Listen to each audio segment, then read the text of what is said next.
এইটো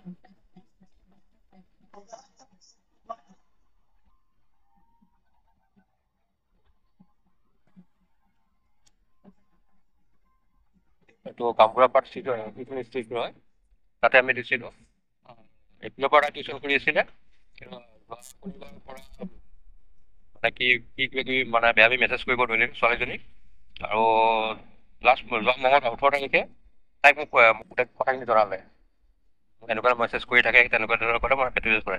তাৰ আগতে মোক কৈছিলে যে টিচাৰজন ভাল নহয়, মই তাতে টিউশ্যন নকৰোঁ। মই তেতিয়া চিন্তা কৰিব লাগিছিলে, কিন্তু সি তেনেকুৱা বেয়া মেছেজ কৰি থাকে, মই মেছেজ পালোঁ।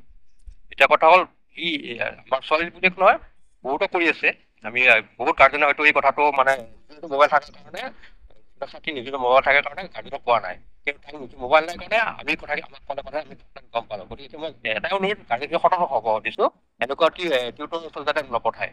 শিক্ষকজনে মানে উচিত শাস্তি পাব লাগে আৰু এজাহাৰ দিয়া হৈ গৈছে ইয়াতে মোবাইল চাওঁ। নিজৰ মোবাইল নাই, মোৰ মোবাইলৰ মাকৰ মোবাইল। তাই গৰমৰ বন্ধ চলি আছিলে, স্কুলৰ পৰা কিবা হেৰি দিছিলে, প্ৰজেক্ট দিছিলে, প্ৰজেক্টত কাম কৰিবৰ কাৰণে মাকৰ মোবাইলটো দিছিলে। মাকৰ মোবাইলটো দিছিলে, প্ৰজেক্ট কাম কৰিছিলে। এতিয়া সেই সময়তে এই চান্স লৈছে।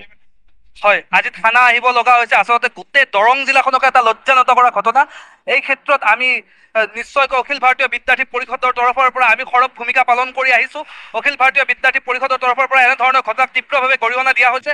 আজি দেখা গৈছে সমগ্ৰ অসম প্ৰদেশৰ লগতে দৰং জিলাতো নতুনকৈ এক ধৰণৰ জেহাদৰ সৃষ্টি হৈছে, যি জেহাদক আমি শিক্ষাৰ নামত কৰা জেহাদ অৰ্থাৎ টিচিং জেহাদ নামেৰে আমি নামাংকিত কৰিব লাগিব।